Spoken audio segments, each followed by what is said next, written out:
Bang! Neevesknives. I'm Jared, and we are live, ladies and gentlemen, live on Neevesknives. My lovely wife, Kara, will be joining us in just a minute. But right now, we need to bring in the guest. What is up, guys? Is that what you wanted, Jared? I think that's what you wanted. That was great, man. Thanks, What's man. going on, Ben? Dude, thanks for having me, Jared. I'm stoked to be on here, man. I am This is so awesome. excited about this one. I really appreciate you coming on. And like I said, guys, Kara will be joining us in just a second. Her chair's ready. Just she'll be here in just a moment. I see it seems logical. So already got some questions going, which I do appreciate. So if any of you guys do have some questions or anything, leave them in the chat. We'll try to get to as many as we can. I actually have quite a few really weird questions. So just some off the wall ones. I always, think those are funny to ask people. So we'll get to those here in just a moment. Seems logical is asking, I wanted to ask him if he and Zach got any plans on getting the band back together again. Jamie is already doing camera work behind the scenes, and there was a second Jamie who was a meme lord. Yes. Yeah, I love this question because it's so Zach ends up here probably like once a week at my house. This is Really? my house studio. Yeah. So like he and Jamie are working on Zach in the Wild all the time. And that I think they just barely turned it into like a full-blown business, corporatized all of that stuff just to make it official. But we are constantly talking about like, hey, do we do stuff together? What are you doing? What are we doing? And I think the reality is like, can you get the band back together like that? I don't know. I think we will be working together on things for a long time to come. Like we just have too many weird ideas. Like literally I have a whiteboard. It's off screen here. And we're like, sweet. So NAFS is my company is NAFS now, KNAFS. NAFS is sponsoring a Zach in the Wild video for the next, I don't know, 2 or 3 months as kind of a trial run. And so we brainstormed the other day, like, all right, this month we're doing that. This month we're doing that. So I don't know exactly, like it won't be the same band, right? Like you can't have the same band come back together. Like we're all doing our different things. But and you know what? Actually, we're cranking stuff out. To just bring everybody up to speed really quick, because there probably is some new viewers, and I went, a little too fast, thinking everybody already knows, and I probably shouldn't do that. Can you give everybody just a little backstory really quick on you and what you're doing now? Yeah. So if you've never heard of me, my name is Ben Peterson. I go by Ben Banters online. It's kind of this fun little moniker I came up with a few years ago. I've worked in the knife industry full-time 8 years, and then part-time 3 years, and then full-time again in May. We took our business full-time in the knife industry. So I feel like I've been full-time the entire time, but there were about 3 years in corporate America. So I've worked at Blade HQ, CRKT, Blade HQ again for a second round, and then started my own little company called NAFS with my wife Athena that we run out of our garage. So I have kicked around the industry in a few different places in a really fun way. Best way to do it. Yeah. I guess you got you got a good idea about it though. You've like you said, you kicked around, just about every corner. So do you know what though, Jared? Let me comment on that a little bit. So yeah. We just launched our first knife called the Lander in May. It's a NAFS knife. So I've designed for WE and Civivi. Right. And I actually opened up with your knife design. Those of you that don't know, the Banter and the baby Banter. I got the baby Banter here. And then I opened up with the Banter. But go ahead. Sorry, I didn't mean to interrupt. No, I love it. But basically, like you say, hey, you've been in every corner. The reality is I haven't. And so like we're doing quality control in our garage, opening every single knife. And it's like I've seen that done when I worked at CRKT, but I've never actually done it and set like the parameters of like, here's what quality is and isn't, pass, fail. Like even like the lead times, I've always been a marketing guy. And so like lead times, like I put my money down here, the knives arrive here. Like it's a totally new world to me. And it's awesome. I'm learning about CAD and machining and tolerances and like this, because like you have to remember, like I'm a marketing guy at heart. Like that's what I've done in the industry. And marketing is icing on a cake. It's like somebody's baked this perfectly beautiful thing, and then you just start slapping marketing on top and you throw sprinkles on. Yeah. But the reality is somebody like went and found the flour and they found the eggs and they like all the things that went into that cake. and marketing is just kind of the thing that actually gets it off the showroom shelf, and so I am figuring out hypothetically how to find eggs and grow chickens and all these things that previously I was just making frosting and sprinkles, so Right, it's a right. really fun game. I love it. That's awesome. Richard, thank you for joining, man. He says it's the first time on a Neevesknives Live, man. I appreciate it. Thank you for joining. Dang Raw says, loving the posters. You have been putting out, need to get my hands on one soon. I seen somebody, I think it seems logical, said, can we see that whiteboard, or is it secretly and highly off guarded or guarded stuff? That's hilarious. Look, you don't get to see the whiteboard. No, guys. nobody Come on, gets to see the whiteboard. But it's. I mean, I'm looking at it and it's like, like everything's half baked. You wouldn't even be able to read it. No, it's chicken scratch. Right. Speaking of Zach, I recently seen he did a video on this it's the Kaiser Deviant, and it's a sheepdog design, and I love this. When I seen it on his channel, I was thinking like, yeah, like I know exactly what he's talking about. This is such a good knife. I don't know why, but the sheepdog designs really speak to me, and this one was one that I raved about, and I seen it on his channel, and I was like, yeah, that's awesome that he put it on there. I mean, you miss all this. Awesome. He must be talking to somebody else. So really quick, let's hit a couple questions. I know I seen a couple. Sorry. Okay, I'm waiting for her. Waiting for the lady. Yeah. What is up, guys? Hey, Kara, how are you? I'm good. How are you? Don't mind my terrible voice. I wanted to be here no matter how crappy I feel right now. Okay, so I seen you and your wife went rock climbing recently. Canyoneering, so not climbing up, dropping down. Yes. You guys went down. Yeah.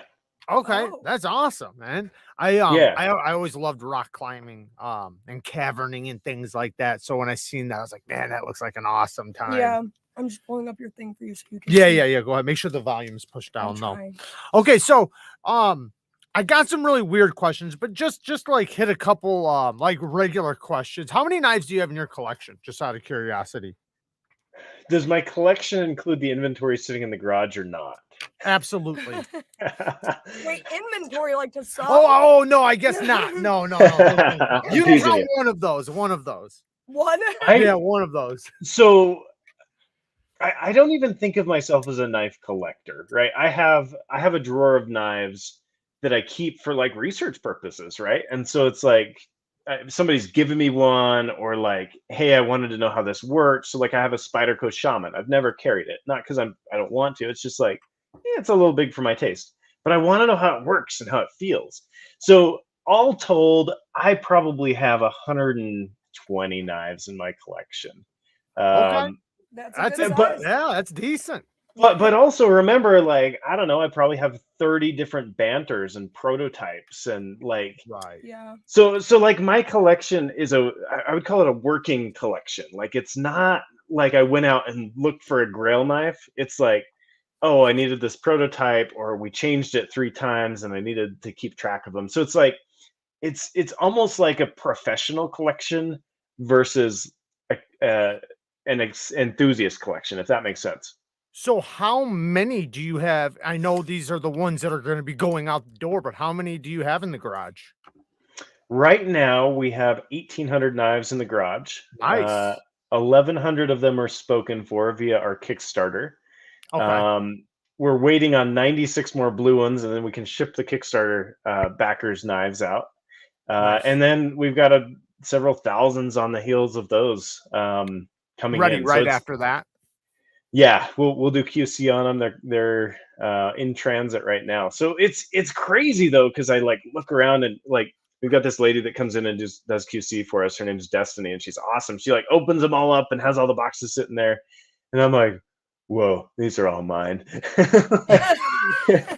It's a little overwhelming. Like I think if you work at Benchmade, right, like nobody looks at all the knives in a Benchmade factory and they're like, oh, these are all my knives. But I'm like, yeah, right. Except I'm for like, the owner of Benchmade.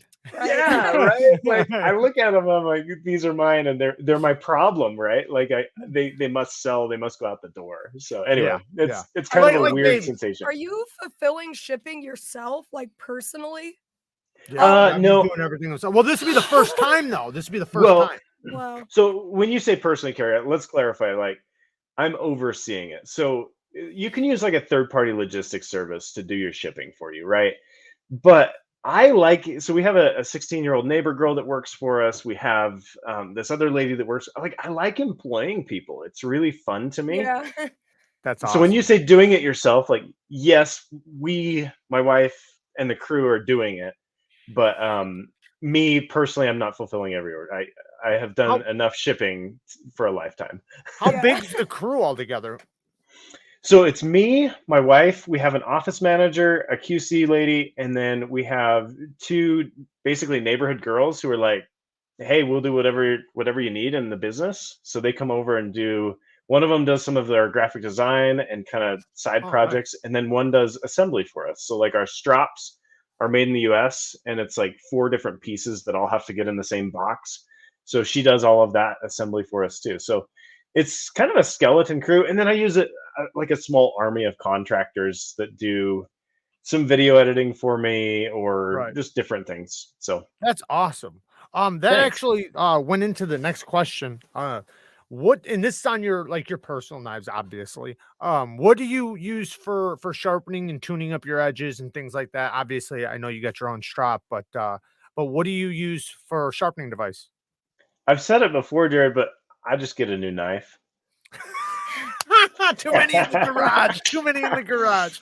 I love tease. it. I love it. No, but do you know what's funny about that? I joke, but often when my knives start to get dull, like another one will come in. So like the other day, do you know Colorful Filth? Oh yeah. So this I is have his one of Comet those. design. Yeah. He Mhm. sent me one a couple weeks ago, and I have yet to like really get it through its paces. But like when something gets dull, this is going in my pocket, and Right. that happens to me all the time. And I hate to say it, but I don't sharpen that often. When I do, though, I love Work Sharp products. I love their field sharpener. Yep. I just got a Ken Onion attachment for my Work Sharp Ken Onion edition. And I'm Mhm. excited to try that out. That was actually what we used in Zach's video to pull all the tips off the knives. So like this baby Banter, we killed the edge and burned up the tip. So it's a cool tool, and I'm stoked to get that using. So Yeah, I have one of those. I use it for a bunch of different things. I mostly do freehand, but I got some fixed angle systems, including Work Sharp stuff. Work Sharp stuff is great. Um, but yes, I love sharpening. So I Yeah. sharpen damn near Me everything. too. My favorite system is actually called the Jared Neeves. So that's what I use most of the time. you just It's a drop it really on good his. system. You just like drop it on his desk and wait Yes. for it to come back That's to you. exactly I don't how it even say goes. anything. It just goes into the little knife factory, and then I come back a few days later. I'm like, is it done? In many cases, I'll open it up and then literally have to turn around like, what did you do? What were you hitting with this? Nothing. So I just use a lot of that's funny because my wife has this beautiful purple baby Banter that like I'll walk out and she'll be like working in the garden, like stabbing it into dirt with rocks, and I'm like, I just My sharpened husband's that. a knife guy. I can do this. So I Formula feel you One. there. Formula One with the 2 bones. Boink. Never misses an episode with the boink. Thank you, brother. I appreciate it. Really quickly, we do have one question from the chat that Go ahead. I thought was interesting. Dang Ross wants to know what you do with the knives when they don't pass QC. Oh, great question. Such a good question, and it's actually something that and I'd love to hear from the chat too on this. So I don't have one that didn't pass that way. Actually, I might. So we've actually not been letting landers pass that you can flick open. Like the detent is so soft that it flicks open. Mm-hmm. To me, that's a non-pass. But I've been having this conversation with Justin Lundquist and TJ Schwartz. Is that a pass or is that a fail? And I don't know, because technically the knife is fine. But the fact that you can drop open a detent like this on a liner Yeah. lock, that Yeah. to me feels like a fail, but it doesn't ruin the knife. So I was thinking I would mark up those ones $15 and be like, hey, it's a feature. Well, you know, I know this might not be something you guys are willing to do, but that is, see, in my opinion, just because like I work on knives all the time, that's a 45-second fix. Like It depends. for the most part, that's going to be the liner lock strength, right? And it would take me, and because it's a liner, liners are very easy to tune. Like I tune them like all the time. If I have a liner that comes in and the detent is too strong or too light, I'll just tune it just a little bit. I'll either bend it a little bit one way or a little bit the other way, depending on what it needs. And 99% of the time, like I have knives I've had for years that I tuned years ago, you know, running perfectly strong. But you know, I can understand why, you know, you might want to deal with it a different way. Okay, so for you, Jared, do you like your detents soft or hard? No, I like them stiff. You like But them stiff? you know, there is a level though. There is a level Yeah. of which, you know, I don't I want like them on thunder. the lighter end. Yeah, I like them on this. I had that. I like them stronger. Here's a perfect example: the Kaiser V3 V Gore. I've had this thing forever. But now it doesn't have It's a detent. but it doesn't- never did from the start. Yeah, Never it did. sucks. And this was one of my main knives. I mean, it never caused any safety issues. It's very smooth and easy to open with no detent. Like I can still flick it open completely without flicking my wrist at all. So like in this instance, especially when the knives are smaller, I really don't. But I don't know. It doesn't bother me. Really. me, I just want them It's to a have gravity one. knife, I just you want them to know? have one. So Yeah. like even like what the heck did I do with it? Oh yeah. Even like your Banter, right? This one has to me a perfect detent. And I even said it like in my video. Yeah, you're sucking up. I am, but I've always said that about it. Now the baby Banter has a little bit of a lighter detent on this one, but I have another one that's just like this one. So as long as it has a detent, because what I want to be able to do is just build up a little bit of power before I break it. And if I can get that, I'm great. I just don't want to be where I go to build up power and it just you know, just pops out. Yeah, totally. Shane with the 5 bones. That video of Ben and Zach grinding those knives dull broke my soul. Thank you, man. I appreciate the donation, man. Thank you for the 5 bones. Did you hide the other baby Banter because of what I did to the edge? Did I? I don't know. I think you might have, but I thought it was right there. Me too. I thought you hit it. We got a couple of You them. didn't want Ben to see it. Probably not. Let me make sure. John Evans comes in. What is up, guys? What's going on, John? Appreciate you coming in. So, question. What if, and this can't be any of the knives you designed or anything like that, what would be a knife that would be like in your collection, like 3 knives from your collection that you would consider your favorite knives out of your collection, if you can pick? I understand if you can't pick. I'm a guy who can't pick, but let me pull them up real quick. I'm just they're gonna get far more interesting. I know these are like kind of, you know, just running the No, mill this questions, is fun. but I got some sticky ones coming up here soon. Dennis I with love the it. 3 bones. Thank you, brother. 3 I crackers. love it. Thank you for the 3 crackers. Okay, so this is gonna sound kind of stupid, and I gotta like explain the philosophy here a little bit. I think the CRKT M16 is one of the coolest knives of all time. This one's like one that I stole out of warranty when I worked there. So like warranty knives would come back, and I just yoink them. But the cool thing about this knife, so when I worked at CRKT, this knife was like 10 years old, like the M16 line, and 10 years old, but it was still making up like 16% of their revenue. And that, Interesting. yes. And Wow. like that was across a whole bunch of models, right? But I love the fact that Kit Carson designed something that was just iconic, and they got it in the right stores, they got it in the right places. And that to me is actually super inspirational. In fact, when I was designing the Banter, so Lucas Burnley and I were talking one day, and he's like, you know, the M16 handle is just a steak knife handle. If you pull it up, it's a steak knife handle. And I was like, no way. But this little curve, this little kind of finger hook here at the end, I was like, that is probably like one of the most useful things on a knife that you could ever have. And so what did I do? I stuck it on the Banter. There you go. But I also think that's part of this homage to, hey, having worked at CRKT, having seen the impact that this knife had. That's a cool one in my collection. I actually have like 7 or 8 of them. Really? Because yeah, I took them all.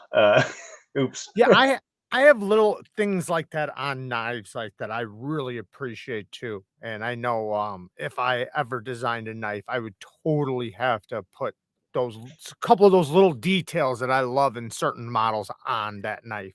Just Yeah. because it's one of those things that just makes you love that knife. Somebody had a great question. JD for EDC is asking, what's been your biggest challenge starting the knife go?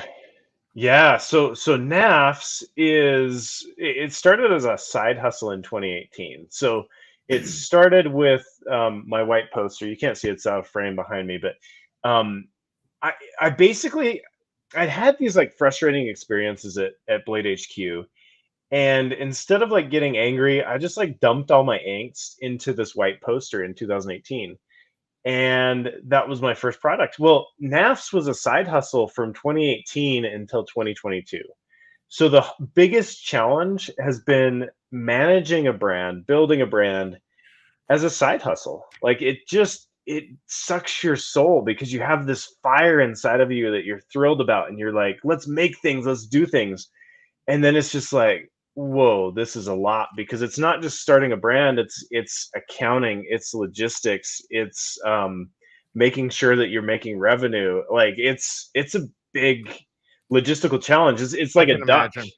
Yeah, I mean it's like the duck that looks really smooth on top and they're just like paddling like crazy underwater. That's what NAFS has been for 3.5 years now. So that's probably the biggest challenge, is just like, how do you manage all of it as a small shop, just making it happen?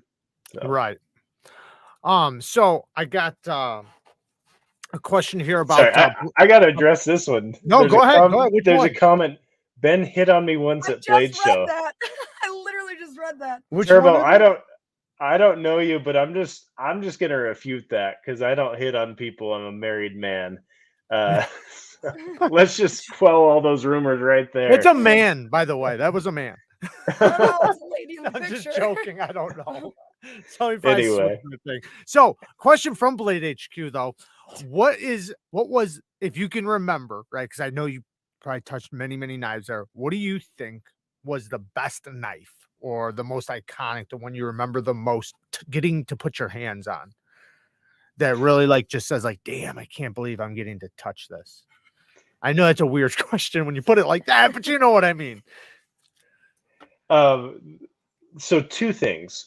The first one, anything by Rainey or Butch Vallotton, okay, was I have amazing. no idea who those are. I have no idea what you just said. I don't know if you can pull them up, but I'm supposed to be a knife guy. I don't know what he said either. No, so Rainey and Butch Vallotton, they do these amazing like custom autos, but they use like teardrop Damascus, and it's just like they're knives that like they grab your attention in a really big way, and they're beautiful customs. Those were always like, wow, this is really cool. Right. But then the one that stands out the most, did you ever see that giant Microtech? Yeah. That gigantic one you're talking about? Yeah, it was like a gigantic. Wasn't there a picture of you with it or something? Or so we made this video, and it's actually got like 1.2 million views on YouTube. It was like my first video ever to like hit 1 million views. I was like, yeah, we did it. Anyway, so that one came in, and I was like, this is pretty, like, this is the sort of thing that you'd like stick on a coffee table, and people would be like, what is that? And you'd be like, let me show you. And it just like pops out, and you're like, whoa, that's amazing. Man, yeah, that thing's crazy, because like even just imagining it working and then making it functioning, it's crazy. Yes. Yeah, that's insane. So this is a weird one now. In a zombie apocalypse, what knife are you carrying? Hey, those are my we got lots of them. We got lots of them. Are they like mine? Yeah, we got lots of them. Okay, so or at least a few. like literally, I'm not much of like this hardcore prepper or anything. Like I like to. I'm like, hey, but this is a custom. It's one of the few customs in my collection. It's from Darren Sir Royce, and when I worked at CRKT, let me see if I can get it to focus on there. He made this. I got to film him making it, and it's like this double-edged dagger. He's a Green Beret or was, and I've always just thought, man, if it all goes to pot, like I'm going for this dagger, you know. Nice.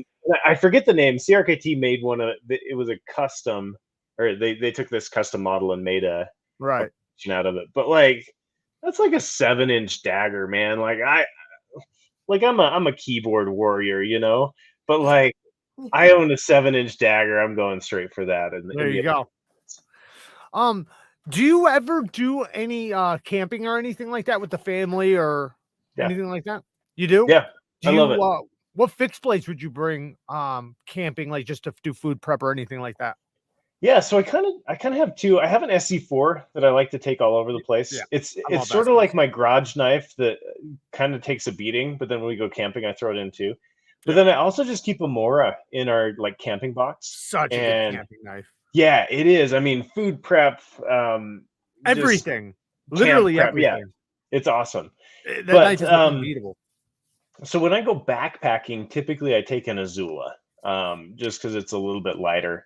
But I think at some point I'd like to design sort of a backpacking knife. So I That'd be a think good idea. I don't feel like there's a lot of that niche where that's what it's for type design, unless you go to like, you know, your local Cabela's and they're like, oh, all these knives are for camping and hiking, but they're not really, you know. You're right. That's right. a good idea. yeah, I think eventually I'll get to that. It's yeah, the problem, my life right now, like we've got 4 kids and we love camping, but like after you've put away 6 sleeping bags and six pads, Yeah. and like it is like the children of Israel heading into the desert. It's wild. So Bring a camel with you to carry all the stuff. yeah. I actually, do you know what I want to do? It's total side tangent. I want to go No, go ahead. llama. I want to go llama backpacking, where you rent Oh, the that'd be llamas awesome. or Yeah. goats, and you throw all Right. your gear, and then you just walk. That sounds amazing. That does sound Yeah, amazing. that would be really cool.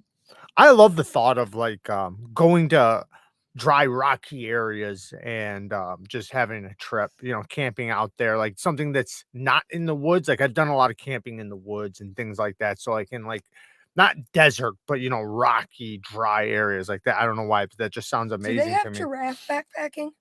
I don't know, but that would be amazing. Because though. that would be really cool. Just walking along with like 3 giraffes and they all That have would your be stuff. cool. Yeah, they all got your stuff. I picked Dude, that. Jared, you need to come out to Utah and I go want down. to so bad. So like there's this area in southern Utah that's just like it's canyons, it's desert, but it's like there's not very many trees, but it's just rocks, and it's a Yeah. lot of like bouldering and stuff. Anyway, we can Salt talk about Lake that is all like day. that, like Salt Lake. I've been to Salt Lake City one time for about 15 minutes, and no, it was longer than that. But I think I was on Salt Lake, I think, Okay. and it was just not, like you said, not a lot of trees. It was just like rocks and lake, but very open, but very rocky and hilly, but like no trees. It was really weird, but Yeah. very pretty. Dang Ross is asking, Ben, got any plans for the Axis style lock now that it's fair game? I'm just Have gonna you thought about that at all? I'm gonna cover up most of this, but this is a 3D print. Uh-oh. There it is. Pull it up bigger, zoom in, Bang. magnify. That's awesome, man. Yeah, That's really cool. absolutely. And in fact, I've said this before, but the Banter was supposed to be an Axis lock. At the time, we the company, they did their due diligence in China, and I guess there is some sort of something in China that is on the Axis lock still, a patent or something. And so they were always hesitant to do it. And I don't know where that stands. I don't know Chinese law and how that all works, but they were not willing to do an Axis lock at the time. And so we made it a liner lock. But I do have plans for Axis locks in the future, crossbar locks. I'm going to champion crossbar lock as the name. I've heard a few people. That's how I use it Get too. away from the patented. That happens a lot with things like where people stick with the original brand name. Like for instance, a lot of people call tissues Kleenex, even though it's a tissue, you know, and you got to get away from that original name. So I think that's a good idea. I try to always say as best as possible. I try to say crossbar lock. I slip up all the time, say We access always lock, say access but lock, I feel I'll like. change it and then say or crossbar lock, you know, so that people also get in the, you know, just the way of saying it. Richard says, I got a newbie question. I own a QSP Hawk and I am looking for another knife from the budget side. Any suggestions? You want to take this one? Yeah, for sure. So budget to, I wish I could just like answer straightforward questions. I I know apologize I'm because bad too. Bad too. I wish I had that gene, but I'm like, but wait, you can do this or that. So You and budget to Jared have that me, in common. like budget to me plays two games. Like you can either go $25 range or you can go like $50 to $100 range. Right. And I think where he's probably looking at QSP Hawk. Dude, go with the lander, man. Go with the There you go. Naps lander. I'm just gonna throw it in there, you know. Yeah. Yeah. Hey, and this one's kind of nasty. This is No, what go. I've used. But so this is actually my new knife. It's called the Lander, and the cool thing about it is the scales are swappable. So you just pull those 4 screws off, and you can change the scales super easy. So there are a bunch of aftermarket scales that are on the way, but that's in the $58 range. So that I'm going to put that on the high end of budget.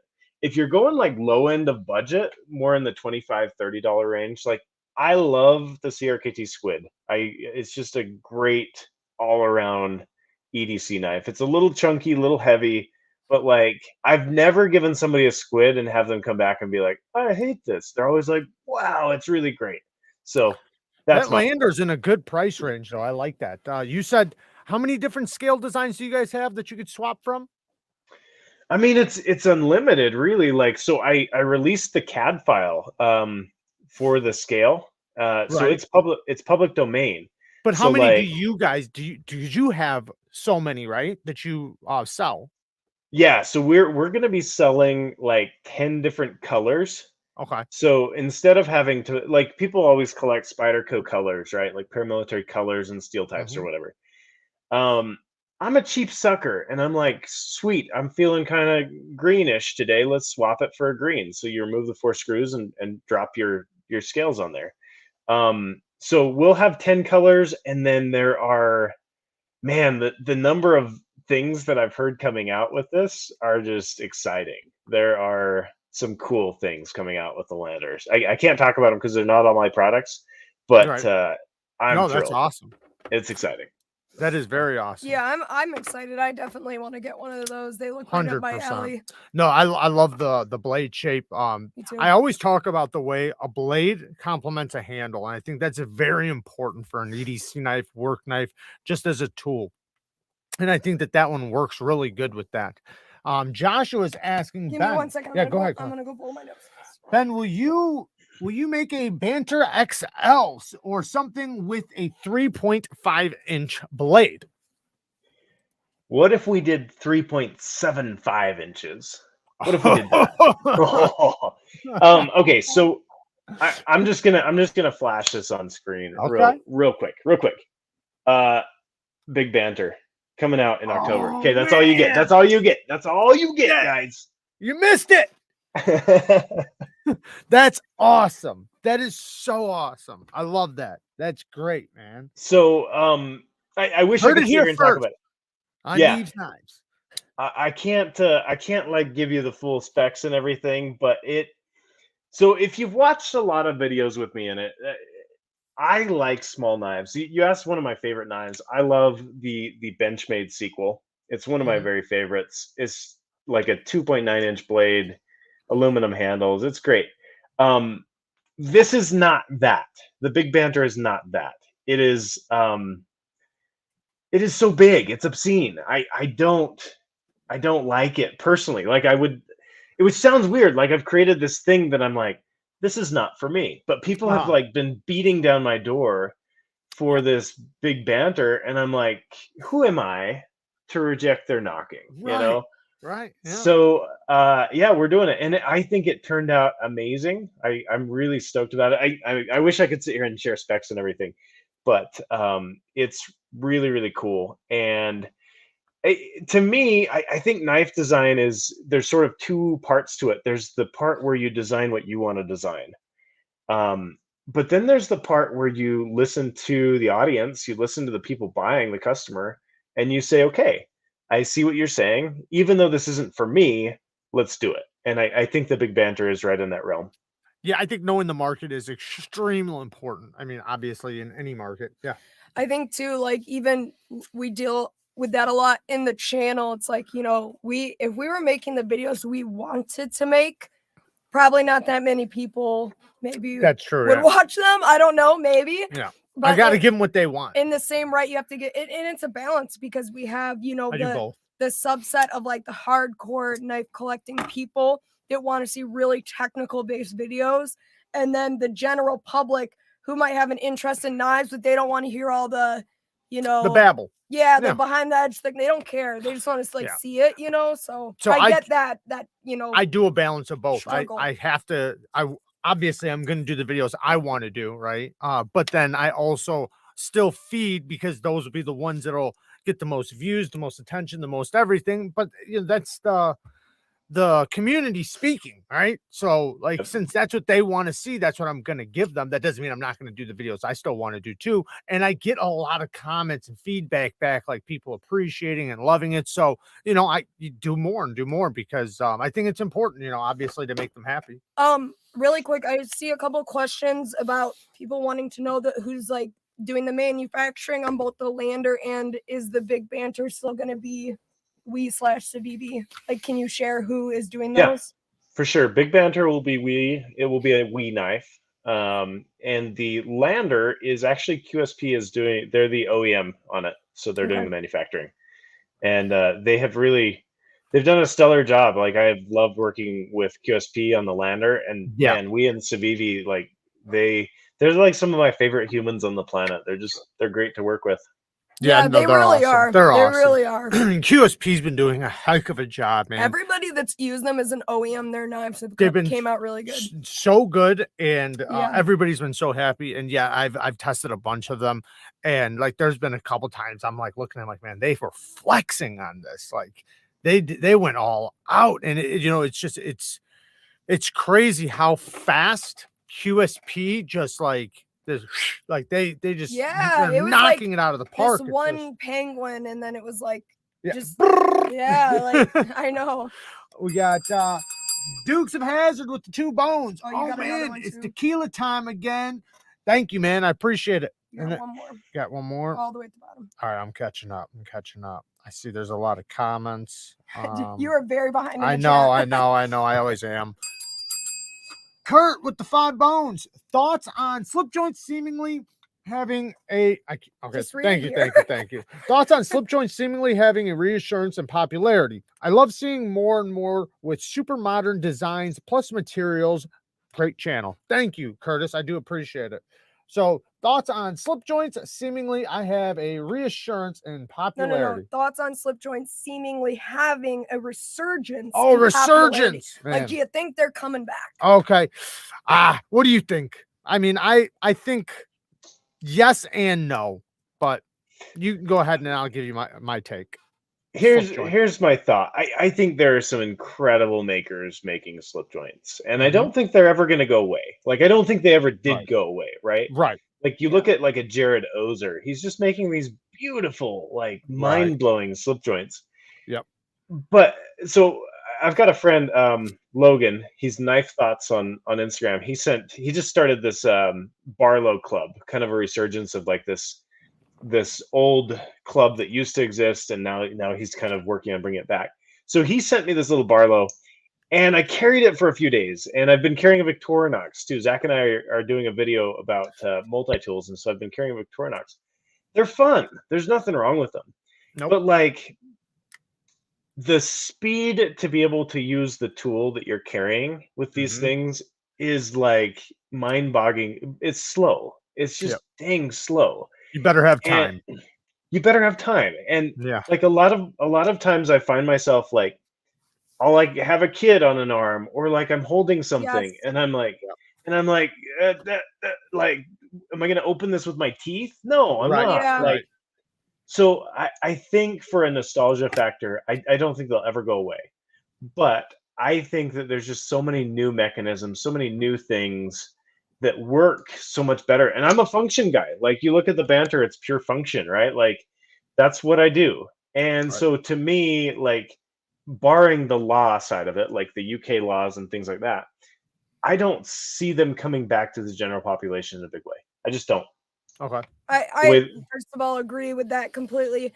I think that my dream for the slip joint, which totally defeats the point of slip joint, but for me, I really like there's a very unique look you see in slip joints that you don't see in we'll call modern knives. And I really like the common you see like that the bolster look in the different materials that you see in slip joints that we don't regularly see in like the more modern knives. I would love, and there's been a few companies, I think Artisan maybe tried something like this. Actually, Civivi did it too, where you take that classic slip joint kind of design and then mesh it with a modern locking system. Yeah, I love that. I love those. Like when you that. just like where it like look like you're like, oh, that's a slip joint, and you're like, wait, no, it's not. Like that to me is so exciting, especially like I want to see that happen with like a toothpick size knife though.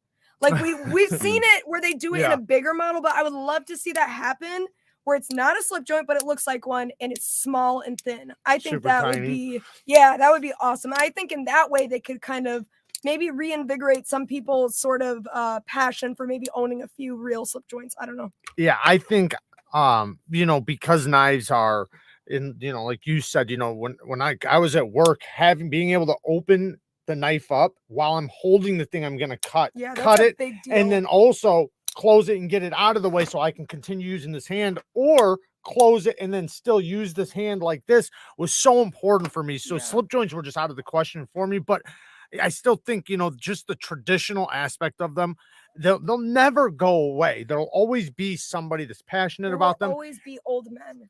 Not even just that, but just passionate about that style. Because even me, even though it's not my style, like the Jack Wolf knives came out, I love them. I love them, and I love the modern materials with them. Yes, but I don't think they'll ever come back. So he's like you sort said, of an in a serious exception. way. The Jack Wolf knives, I think They're amazing. They have wormed their way into a more modern thing. Before you hit that super chat, I just want to say thank you to Brian for becoming a member of the Kershaw. Shout out to the Bang Gang Can squad. we also move this closer so I don't have to yell so hard? Yeah. I turned it up. Okay, well, whatever. Here, just go like this. And then you've got two super chats or one. Sorry, guys, if the volume's like going up and down, you might have to adjust your volume. I got bitched at about that the last live. Oh, did you? Yeah. JD for EDC with the 5 bones. Can you read that? I can't read it. Yeah, if the Banter was inspired as your vision for the perfect EDC, what's the inspiration for the Lander? Looking forward to 20 CB Big Banter. So then I guess, what's your inspiration for the Lander? Yeah. So one of the things that has kind of been the theme with the Lander is it. So number one, it's very Banter-esque. Like I'm not going to sit here and say like, hey, these are not cousins, brothers. Like these are very much, if we can get it to focus here, these are very much related knives, right? However, the Lander is much more curvaceous, if I can use that word. The Banter feels like a knife that it almost feels like there's a saying from Michelangelo, and I don't know if it's real or not, but I like the sentiment. He's like, somebody asked him like, how did you carve David? You know, and he's like, I knew he was in there. I just had to chisel him out. Right. Right.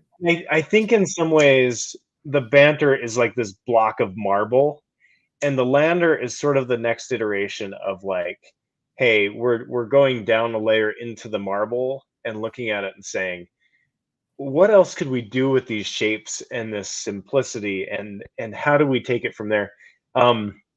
So what I wanted to do was create a knife that the word control keeps coming to mind. Number one, I control. So I can decide, what are we doing with steel types? When's it coming out? How do we announce it? What do we do with it?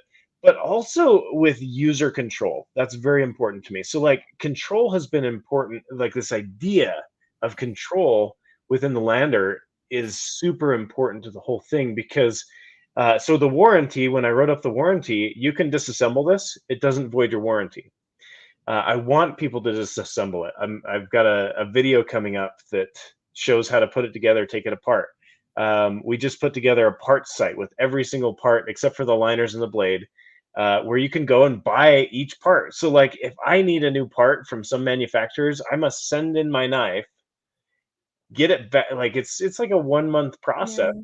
to get a Mhm. new Omega spring. And I'm like, this is insane. Like a Toyota is going to trust us with OEM parts, and you can buy them at any AutoZone or O'Reilly's anywhere. Right. We won't trust you with an Omega spring. Like, who are we? Like, what kind Right, of? Yeah, right, right, right. seriously. And so, for me, like the inspiration for the Lander has been give the people control, um, allow them to own their tools, maintain their tools. I love the right to repair movement. I don't know if you're familiar with it, but it happens in it's a big movement in tech and in different spheres, consumer Yeah. goods, where instead of building something to obsolescence within 5 years, you Right. build something that will last. Where Right. you're That you can work on yourself. yes, I exactly. So love that. like this sound, and this is just like this might sound stupid, but like even the packaging for the Lander. I'm just gonna pull this out. You can tell me to shut up at any time about this, No, but no, please go, go, I go. get excited about this stuff. So when we did the packaging, you've got a schematic in there in the packaging with part numbers for every single part on the knife, and it shows you screw sizes so you know which one's which. And it sounds stupid, but like Awesome. I just want people to be able to care for their stuff. Like this whole idea of buy nice or buy twice. Like why are we just buying and buying and buying without ever maintaining or even having the opportunity to maintain, right? Your Yeah. iPhone breaks and you cannot repair your iPhone. Like it's gone, Right. Right. done. And your vacuum cleaner, it breaks and you landfill it. And Right. I just don't think that's a good way to do consumer products. I think there's a better way to do it. And maybe that's Yeah. like hippie talk, but like it's not. It's more like I own a vehicle. Am I going to maintain that? Am I going to put new windshield wipers on it? Yes, I am. New tire. Like that's just what I do with my stuff, right? Like, and knives have never felt that way to me, and so I want to bring that to this industry, Yeah. where people can maintain their stuff in a big way. Well, I know I always thought of knives like that as like passed down things, like even a knife. Like I love giving knives away. I give them away all the time. Family, channel, whatever. Mhm. And I love the thought of passing down, knives and things like that, maintaining them and working on them. I work on knives obviously all the time, and I try to teach on this channel, ways to work on your knives, ways to tune them. Even like, because like sometimes you'll get a knife, right? You'll get it from the factory and it'll be such a minor issue. And I tried like in my reviews, sometimes I'll show it like this is the issue my knife came with. Now watch how fast I can fix it. Right. And if it's something that I don't think they could do at home, I probably wouldn't do it. But 90% of the time, it's so simple. They could do it. I know I have faith in you. I have faith you could do this. And so I'll just show how I did it. And I couldn't tell you how many people now are doing that, and they're able to maintain their knives or keep up with them or fix this little issue. Because yeah, like you said, just being self-sufficient, being able to maintain your tools, I think that's very important. But I always grew up doing that too. Like I worked in construction my whole life. So working on things was just normal. Like everything got worked on. We would run things into the dirt. You know, you wouldn't believe like some of the vehicles and some of the things like that were still going. Like it was amazing. Yeah. We got donation really quick. Can you read that? Duke says, "Oh, best EDC for a gas station altercation. I would say the one that's in your pocket." Yeah. Flash that at him. I love it. That's a Booker Mermaid. It's Yeah. such a hideous knife, man. Yeah, But I would say the one that's in your pocket, the one you're good with, the one you're more you used to using and very capable with. That's the one. no, For I sure. mean it's like if you're gonna get a gas station altercation, you better have a gas station knife, right? That's Like, true. That's hilarious. It's true.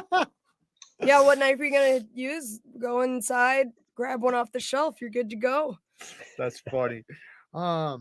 Okay, so this Can you read that? I can't see this far without Which bending over. would it? It's right to the end. Oh yeah, I already saw that.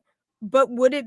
Okay, would it be too much to ask Ben what happened with Blade HQ YouTube going downhill recently?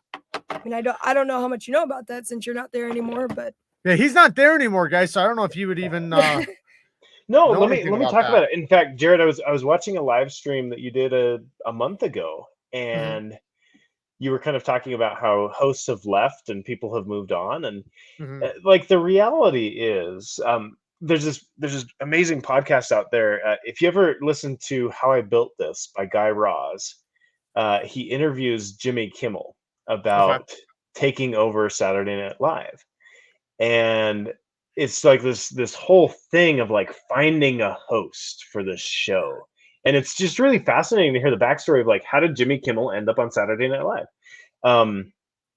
And I think what people have to realize is the knife industry is kind of like a YouTube channel in the knife industry that is owned by a company is kind of like Saturday Night Live. And when you bring in a host or when a host leaves, it's an event. Like it is like if David C. Anderson were to leave Knife Center, this is not rumor or anything. This is just me saying that would cause ripples within their channel and within their business. No matter what. And no matter what, because they had. It was like when Swags left Smoky Mountain. Right. Yeah. Same thing. Yeah. Because they've become the face of this business, and you can't just pull the face out and expect there not to be repercussions. And pretend like it wasn't there the whole time. Yeah. and that's what I've told a few friends at Blade HQ. I've said, look, it doesn't matter if the host is the best or the worst. Like you have to tell a story, and it's a long-term story, right? When somebody leaves Saturday Night Live, it's a big deal. And you tell this story of the new person coming on. And like that is that's how media and entertainment works. The host is incredibly important. And so when people say Blade HQ's YouTube channel has gone downhill, I think that every time they change a host, they have an uphill battle to establish what is normal again. Well, it takes people time to readjust. No matter who you're hiring a host as a vessel to communicate, the products and other things on camera. But at the end of the day, the reason why people keep coming back, aside from just seeing the products, is because they're going to connect with that host on some sort of a personal level, even though they're just watching. You feel like you know them. You feel like you know them, right? And then when they leave and somebody else comes on, it's not the same. You realize how much you were actually watching for the entertainment that came from that person, not from the channel Blade HQ. And how different the new one is. Like, and then you can't relate. Of course, you can't relate with a new person right away. They haven't had enough time. Not right away. But over time, so they're gonna go through a dip of like waiting for people to get over the loss of the person that they liked, meeting the new person, accepting them, and then finding, good within them. Or maybe they don't, and then it is a problem. Maybe they didn't pick the right person. Like, it all just depends. And sometimes like that move could be better for that person, so it might be for the good. In the long run, it might not even seem like it right away. And I'm not even talking about Blade HQ. I'm just talking about period. Yeah. So, I think sometimes it might be for the better in the long run. You never know, you find out. Yes. And it's I think people have to remember, like I would have people come up to me and be like, wow, you've built such a cool business at Blade HQ, as if I were the owner. Yeah. And I'm like, no, look, guys, like I'm a hired gun making a salary, Right. like I don't think people understand that these are individuals that work within a bigger business. And so people move on from businesses. That's how it works. But can I ask you a personal question about that? Yeah, go ahead. And this just came in like top of my head. Were you paid any different being a face on camera than you were just working there? Like when that changed? No. Okay. That's just a quick question. No, it's a wonderful question because, how do I put this? Sometimes when you haven't come from a media industry, it's hard to value media personalities. Right, so my background is broadcast and film. And so like that's what I studied. And I couldn't convince management at Blade HQ, and this is probably more than anybody needs to know, but I couldn't convince them that look, you're not hiring just somebody to be on camera. You're hiring a personality, and like Right. so even like their Instagram should belong to you while they work for you. If you're a reporter for whatever news station, when you are working for that station, and I don't know the exact contracts, but they have say on what you post and what you don't post, because Mhm. that is part of their business. You are Right. working for You them in reflect media. them. Yep. Yes. Mhm. And most reporters use their personal accounts for their business needs. Like, I'm on the scene here. Here's the behind the scenes. We're going to be live at 5 or whatever, right? Like, that is Right, how right, it right. works. And when you're in retail, it's hard to convince upper management that that should be a thing. So it's an interesting thing. But yeah, why do somebody asked? I can't help but be nosy and wonder why so many guests have left. I think that's part of it. Another Is one. they are paid wages for Read that one. whatever they do. So rather than being a personality. Here's one I want to answer. Read that really This one quick. right here? Yeah, from How Joshua. much of the YouTube knife community is information / enthusiast Community. and how much of it is an incognito infomercial? So I would say that the majority of it is, from people enjoying knives and just being a community all together. Like, obviously there's going to be a little bit of the infomercial. Like, you're going to have, everything's a business, right? Everything's a business. Knife companies are trying to sell knives. Knife enthusiasts are trying to get knives. So you got knife companies trying to get knives in the hands of knife people. And then there's people in the in-between, but those people are still passionate about knives and they love knives. And the knife companies find that in those people so that they use those people to show those knives. He specifically was asking about the YouTube knife community. And so I think the answer to that question is, it depends on what you mean by incognito infomercial. I take that as you're saying, like, you're sneakily trying to sell to me, and it's not honest. So I think this is and that's why I'm saying that, like, if you're already like passionate about knives, right? If you're already passionate about knives, it's not hard for you to be passionate about knives. Now the question is who's honest and who's not, right? Right. There's enough knives out here. I just wanted to say really quick before you continue that. Yeah, go ahead. The whole thing is that if somebody says, "Hey, I have a link for this knife," 9 times out of 10, they do make a small amount off that link, and it has to say that in the area unless they're doing it wrong. It'll say somewhere that, hey, this is an affiliate link. But I do think that there is a big myth behind if someone's making money that they're not being honest. Yeah. And that's where you just have to be careful about what businesses, people, and channels you're supporting. Is everybody has to make a living. It's just who's doing it in an honest way or who's just selling anything and they don't care what you end up with. And there is a thing though, like where there's enough stuff out here. You don't have to find shit stuff for people to buy. Like, you really don't have to. You can find great stuff and avoid the crap. And if you do get crap, just say it and say what you think about it. And if people want to buy it, they don't have to buy it, right? Like, I thank you guys all the time for using my links in the description because it does benefit the channel. But I would be dumb to grab something that's crappy, make it seem like it's good, and then you guys get it, and now you'll never trust me again. Right? So it's in my best interest to only tell you guys good things when they're good and bad things when they're bad.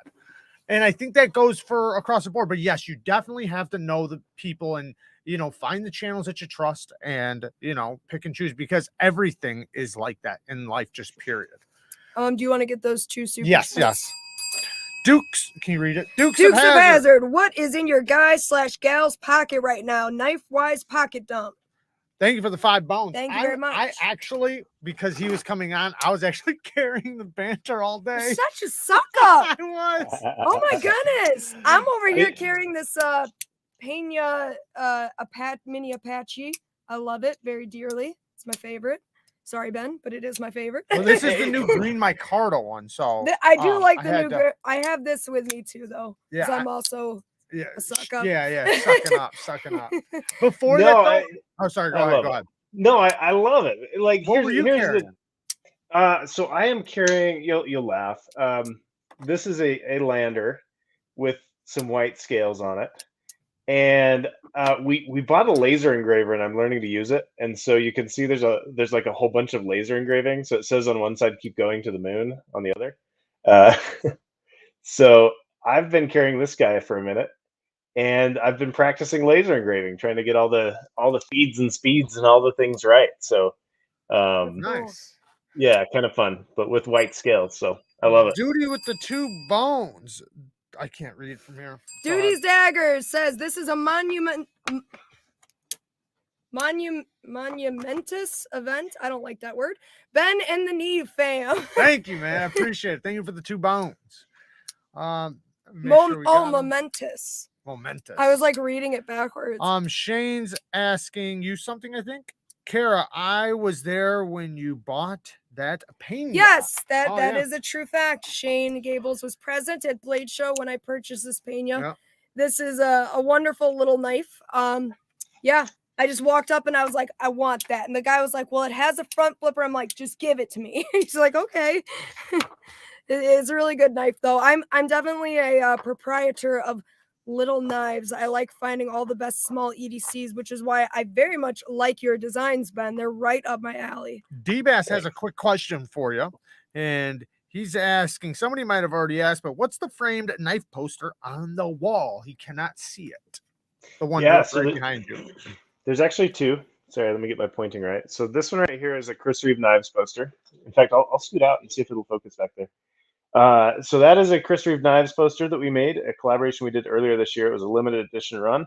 And then the one past it right here is a Vero engineering poster collaboration that we did last year. And both of those are out of print. We don't have plans to do more of them.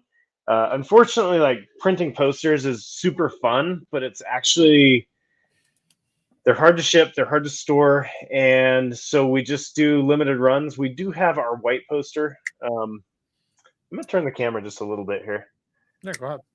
That's our white poster right there. And that one you can buy at nafs.com. You can buy it at any retailer that carries it. So Can I ask you a question about the posters and stuff? yeah. Have you guys ever considered, since it's not obviously like your main business is pocket knives, that's kind of almost in a sense like a side, more of a side thing within the business. Have you ever considered using like a third party company where like somebody could go buy the poster at any time, but the company produces it and makes it only when it's purchased and you're not involved in the shipping at all? Do you know what I'm talking about? Kind of like how people do their merch where they go buy Like for it. shirts and stuff. Yeah, but they do posters and stuff. Have you ever considered that? I've thought about it, Kara. Here's my problem. Do you remember how I was talking about control? I'm a control freak. Like, so I like to know the data. So I'm a creative, but I'm also kind of a data guy. Like, I love to know how much the shipping was and like how much did it cost end to end. And so I love like all of those pieces and parts. And it goes back to this idea of like, do we ship all our own orders too? Like, I like to have control. So like if I want to write a note to customers, I can write a note to the customer. It's not stuck in some warehouse out in, I don't know, Hebron, Kentucky, you know, which is a beautiful place, by the way. But I like knowing where things came from, how they went, and the whole process. So it's sort of this end-to-end control. So I have thought about it, haven't done it. Sid is asking, is there a chance we will see a premium baby banter? S35, S45, LMAX? S35, yes. Ooh. Man, one of the hardest things for me in this industry, like I have a prototype sitting 6 feet away that I can't show you. Okay. But be excited. I'm already excited though. I wish I could just go pull it out, because like that's part of this process, right? Like one of my managers said, my manager at CRKT, he was like, look, by the time you are so sick of a product is about the time you launch it. And so like I'll be thinking about things like a year to 2 years before they ever happen, and like back and forth and emails and marketing and all this stuff. And then you hit the launch button, you're like, we launched a product. But then you're like, oh dang, like nobody's even heard of this and I'm tired of it already. And that's kind of how it goes. But yes, there will be a baby Banter in S35 eventually. Okay, I got a serious question here, and the commenters, you guys can say what you guys think as well. So a movie company reaches out to you and wants your opinion on a knife for the movie. The role is it's a crooked cop is the main character, and they want a reputable knife for him to carry in the movie. What knife are you telling them they should put in his pocket? 100% one of those like Microtech Troodons with like the saw on the back and like the hammered finish. Because he's like, if he's crooked, it's got to have a little bit of like that Flair to edge. it. Yeah. Edgy, Uh-huh. But then it's a Microtech, so like hardcore, So Yeah. that's what I would pick. What was I'm not positive, but the most recent what the heck's his name? That movie with Keanu Reeves. Oh man, what the heck was it? He had a Microtech in his pocket. Was it Jack? John Wick. John Wick. Yeah, the John Wick movie. I think in the last, because they had a bunch of knife fighting in it. I think he had a Microtech in his pocket. I think we paused the screen and analyzed it. I like think we did 37 analyze times. it for like 45 minutes. Yeah, trying to we figure it did. out. I think John Wick. Thank you, Bass. I think he had. Didn't he have a SOCOM Microtech in his Bravo. pocket? I'm pretty sure. I never watched it, but that sounds about right. Yeah, right there, Microtech Troodon. That's what I would do. Like, that's what I would do. And I haven't even seen John Wick, but like, if I were the prop master, I'd be like, yes, this guy will have a Microtech. Like, That's throw it hilarious. on. But it would be like the apocalyptic finish, just Yeah. like really seedy kind of looking. John Wick wasn't a cop, but he was basically an assassin. And, Right. Well, he was like on a revenge thing. Well, yeah, but I'm saying Yeah. originally he was like an assassin that had retired. Okay, so I know you can't factually answer this, but I'm just curious what you think would win. Let me just pull them out.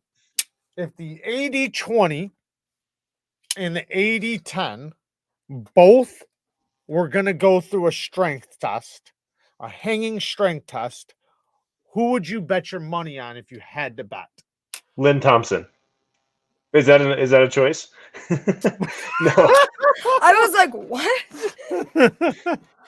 No, that's a really good question. And the reason I bring up Lynn is he loves that torture test stuff. Obviously he's not in the industry full time anymore, but right. I know that I mean, who knows, right? Like, okay, I know it's not story time yet, but can I tell a story? Yeah, go ahead, please. So these CRKT knives, they have this auto locks mechanism. I don't know if they still have it or not, but it's this little red button that is like a separate lock on the back of CRKT knives. And when I worked at CRKT, Cold Steel actually sued CRKT for calling this a virtual fixed blade. It's a wonderfully dramatic classic knife industry story. So CRKT marketed these as a virtual fixed blade. So Lynn Thompson and Andrew Demko, they got together and they did the drop tests with where they stick it in the vise and they hang the weights off it and they have their slap machine. And they did all of this work on these knives. It was mostly Andrew. And I don't know how Lynn was involved. Obviously, he was kind of the money behind the lawsuit. Right. And it basically like proved that this knife sucked and that it wasn't a virtual fixed blade. Right. Well, so in the settlement, this is a few years old now, so I'm just going to talk about it like I'm not going to get sued. But basically, in the settlement, part of the clause was that CRKT would remove all of that language from their website, virtual fixed blade. Uh-huh. Well, somebody has to do that. I was the guy that removed all of the virtual fixed blade delete. from like that was my job at the time. I was the website. So when you ask like which one would win, I'm like, I don't even know. Like I think at this point, like to me, that's splitting hairs. Like if it's not going to collapse on your fingers, Yeah, I agree. Well, like, they just you're really good. quick. They did say so. Now I'll go more into it. So this supposedly, when they did the test, it held over 600 pounds, right? So, Cold Steel has the new lock, the Engage, the Atlas lock. The knife is the Engage, and it held like 720, over 700 pounds, and they were showing it at Blade Show, right? So theoretically, the Shark Lock, because it's basically a Shark Lock. Like if you take it apart, the Engage, it's just like a Shark Lock. So let's say they hold the same strength, then you could say the Shark Lock would most likely win. However, what the heck's his name? Gideon's Tactical, and somebody else brought this to my attention, did a test on a triad lock versus the Atlas lock in a video where he did like impact tests, you know, like chopping and batoning and stuff. And the Atlas lock, so not the Shark Lock, I just want to be clear, not the Shark Lock, the Atlas lock wound up getting a whole bunch of play in the blade, while the triad lock was still rock solid. Now it didn't fail. I want to be clear, it didn't fail, but you could hear it when he went like this. You could hear the blade rattling in there, while the triad lock was 100% still the exact same with the exact same test. So it's hard to say what would happen, but Dukes of Hazzard just threw out 2 bones. How have you not seen John Wick, the greatest? So now you're gonna have to go and watch. He had to say that so bad he was willing to donate. Yeah. So you're gonna have to watch the whole series. The first now. one is good. They get a little weird as they go on, but well, they're still all really they're all good, good, though. yeah. They're all really, really good. You know what's funny? Like somebody asked, what's been the hardest part about starting NAFs? Like I don't think Athena and I have sat down and actually watched a movie in our house for like 2 years. Like you just don't have a ton of time. Yeah, and we haven't done that either for so long. It seems like it's a big commitment. It's like 2.5 hours of just sitting, you know, to watch a movie. So I fully understand that. Yep. Okay, so I got some quick questions we're gonna go through really fast. And then we'll get to fragrance and then story. Really quickly, when you get to the fragrance and when you get to that point, I'm gonna go ahead and step out so I can get some rest tonight. No problem. Okay, but go ahead, do your questions.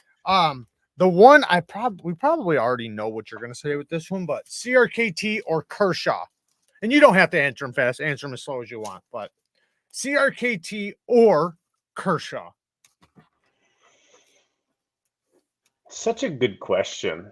They're very close. So yeah, no, it's funny because their headquarters are actually like 1.5 miles apart. I'd go running when I worked at CRKT, and I'd like run past Kershaw headquarters, just waving. Yeah, just waving. Look, I think every company has a specialty. I love what Kershaw has done with the launch series. I think it's amazing. Like the fact that they're making autos at that price point, like USA made too. Yeah. I think Kershaw has a depth that CRKT doesn't have, a manufacturing depth, right? Mm-hmm. And I think that they win there. However, I think that CRKT takes risks that Kershaw would never take. You look Somebody at like else that too. Yeah. CRKT takes more chances, I think, from Curtis. Yep. That's exactly right. And I'm a CRKT apologist. Like that's like CRKT. Like the one that comes to mind is that folding karambit. I forget the name of it. Oh yeah, I know you're talking about that one that it like smashed into. Did you ever see that? What?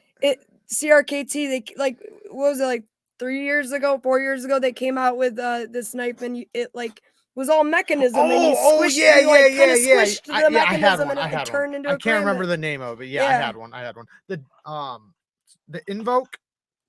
The Provoke. Yeah, that's what it was. You're close, Fiend. You were close. You made so like that to me is so like interesting. And just to dive into their history a little bit. So Rod, the founder of CRKT, Rod Bremer, has always taken risks.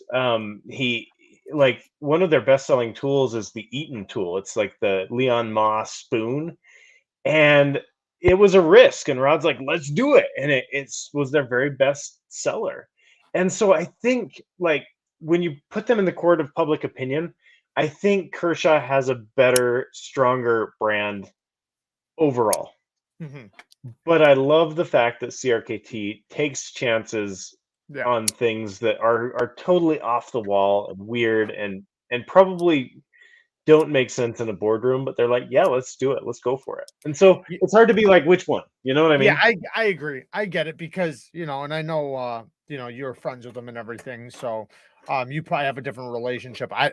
You know, are not friends with them or anything. So the way with me personally, the way I look at it is that I think that they do amazing designs.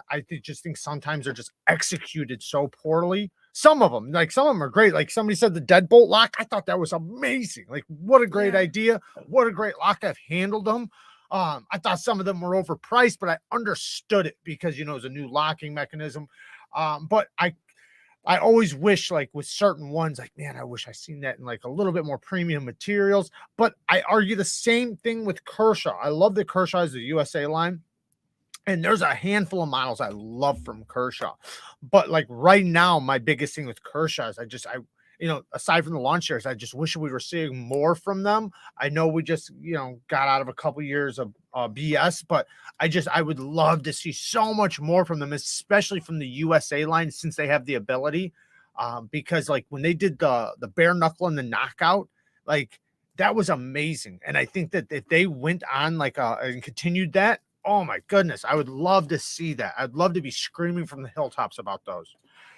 Dukes of Hazzard again with another 5 bones. YouTube channels has replaced my TV. Thank you, man. I appreciate it. That's awesome. Okay, so next question. It's a tough one. Gerber or M-Tech? Gerber. Okay. Yeah. I think that goes without saying. Yeah. Okay. But you know what? Isn't it fun to walk into a gas station and see an M-Tech? Like, isn't that a fun experience? Like, I agree. I agree. No, I agree. And you know, when I meet people that have them in their pockets, I act like it's the best thing ever. I do. As well, you should, like because it's the coolest knife. It's a gateway I know they're drug, proud of it, right? so. Right. Like, but until you own the M-Tech that you bought at the county fair, you're never gonna own something nicer. Like, it's a That's total what I've gateway drug. always said. That's It's what the I've first always step. said. It's The a first gateway step, knife. yeah, It's a first step. gateway knife. Okay, so if the Lord gave you a choice between your wallet or your blade, what are you picking? Your wallet, which holds your credit cards, your cash. So you're either going to walk around with just cards in your pocket and cash loose and stuff like that, or a knife. Is this like a forever question? Forever. Well, Never again. you made that You impossible. do. You always walk around with a pocket, so you can either be carrying your cards and stuff all nicely in a wallet, or you could be carrying a knife. I mean, well, look,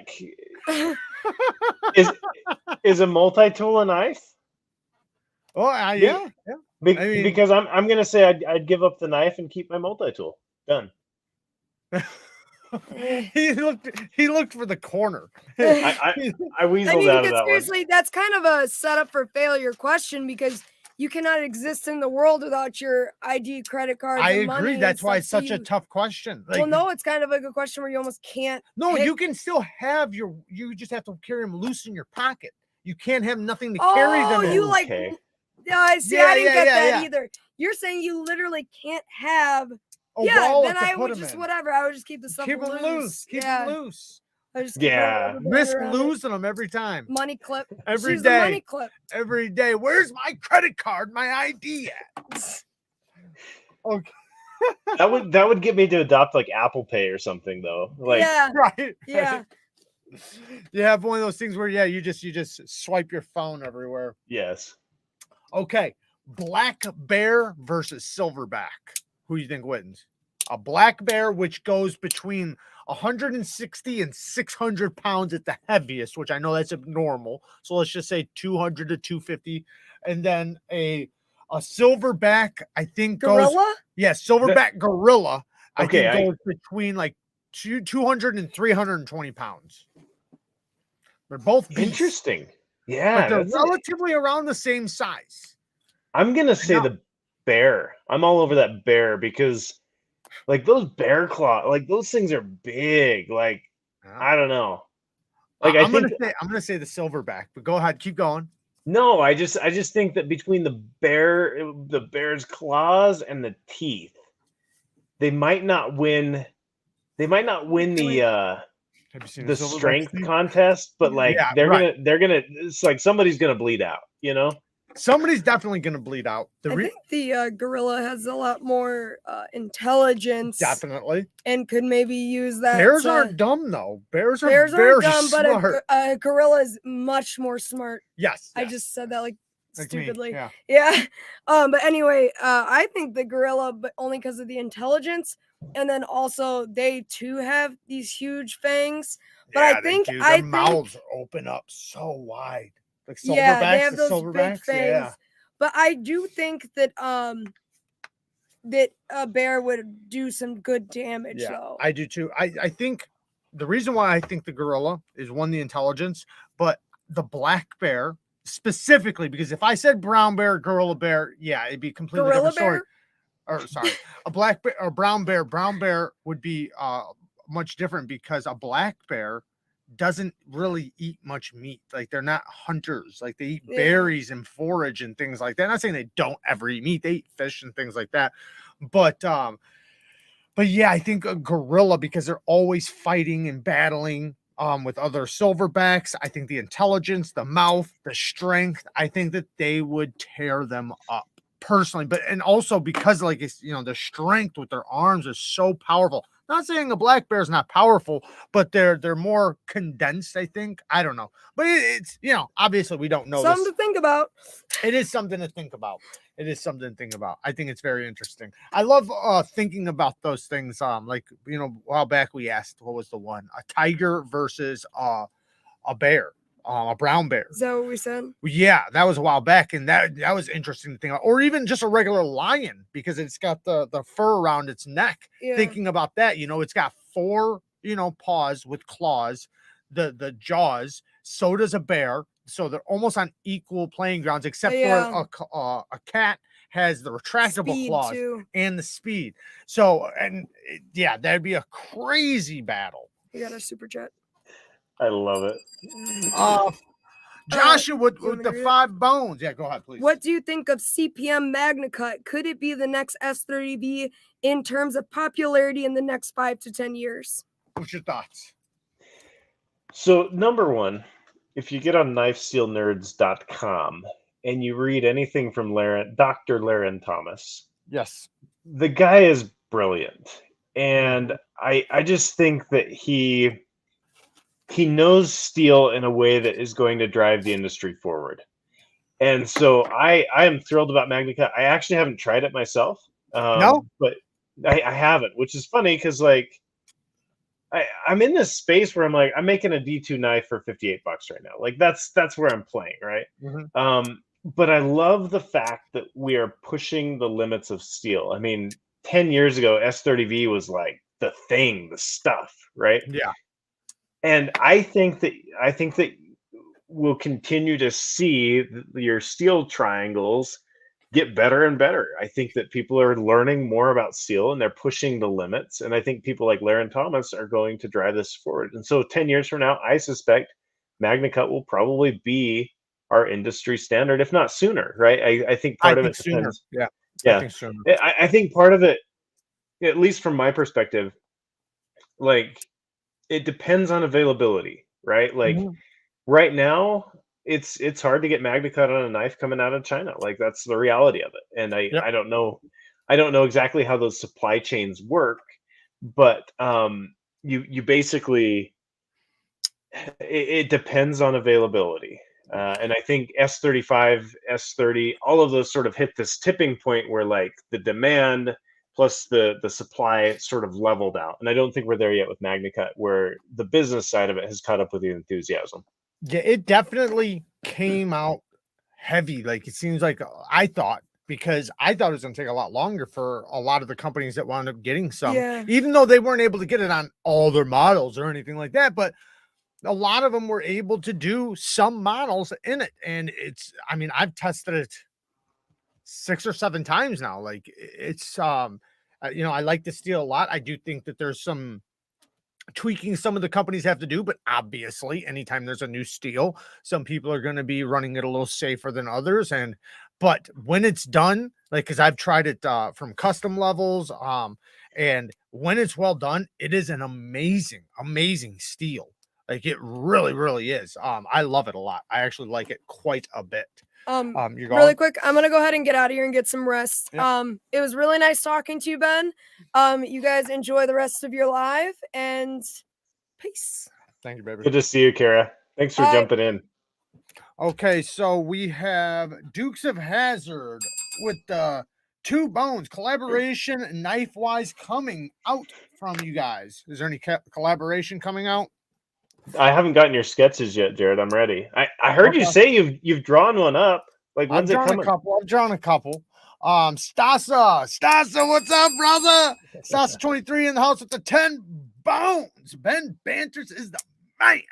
Oh man, Thank people you, man. I are appreciate your the audience, Jared. I've been watching the comments. Like, these Yeah. are such like amazing viewers that are just They like are, man. stoked on stuff. Like, it's They're really the cool to best. see the banter and the chatter in the comments. I So, love that they get my sense of humor too. So like, and you guys gotta understand, I'm reading a lot of your guys' comments. I can't hit them all, right? Obviously, otherwise I wouldn't be able to have a guest. But you guys, yeah, you guys are hilarious. Gabriel with the 5 bones. What does a company have to do to lose your respect / business? I can't see myself buying Hinder / Medfords after what they've pulled this year. You want to take this and I'll say a little something after. What does a company have to do to lose your respect? yeah, I think it comes down. I wouldn't even say it's a company. It's how anybody, like just another human being. How do I lose respect for people?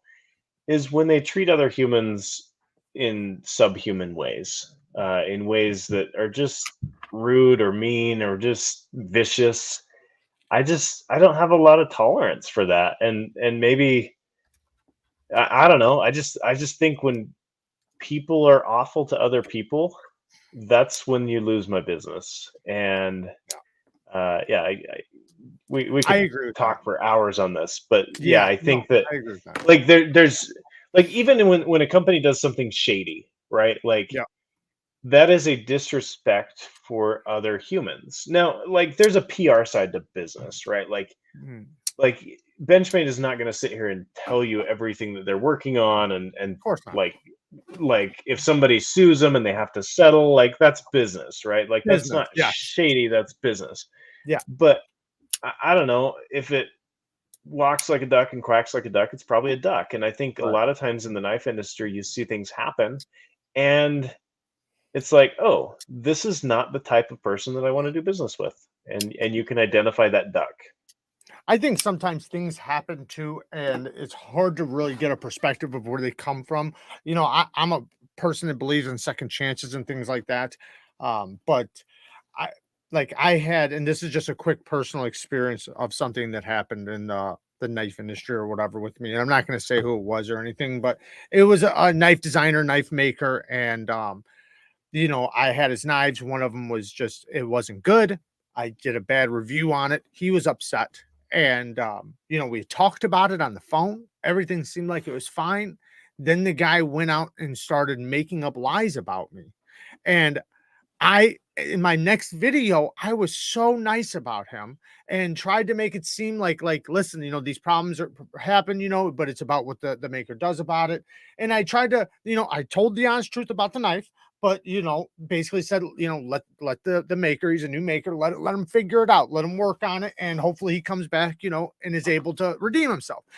And he totally tried to make up lies about me. And at that point I said, I'll never, you know, work with this guy again. Like, because we had an honest conversation. And to me, it was like, I thought he was a buddy. I thought he was a friend, but I seen his true colors and things like that. I think a company should be able to, you know, obviously, like you said, business is business. That's aside from it. But on a personal aspect and, you know, and with the community, you know, there has to be some level of respect and ownership and things like that. And when I see it go beyond that, you know, because anybody can make a mistake, you can just own to it. But, you know, but yeah, and with any industry, you're always there's gonna be shitheads. There's gonna be, no matter what industry you're in. Yeah, Forget something? absolutely. And I see we have a 50 bones Oh, from Maurice. What's up, brother? 50 bones, man. Thank you, man. I appreciate it. Holy cow. I know that's Maurice because of the way he's talking. What's up, man? Maurice comes in every day, every live with a new name. that's We amazing. never know who he is. We never That's know who he amazing. is. That's amazing. Dukes of Hazard with another 5 bones. Treat people how you want to be treated. My motto. Kill them with kindness. That's true. Yeah. Definitely. Definitely. Yeah, absolutely. And you know, when there's people you can't, you know, there's just people you can't deal with. You can't deal with them, you know, like that's just Yeah. the way it goes. You can't expect to please everybody, and you can't expect to get along with everybody. Sometimes on a business aspect, you hope you can at least keep business as business, but you know, if you can't even do that, then there's no point. Yeah, totally. And I think from pleased everybody, you'd be a shithead. yeah, I know but it's funny because there are people that personally I would never do business with them. Just having seen just things that I'm like, I don't really want to deal with that, right? Yeah. But that doesn't mean that I disrespect them. But there are other people that I've seen things that I'm like, yeah, I'm out. You know, like yeah, you've lost the respect. So it's an Right. interesting thing. And Yeah.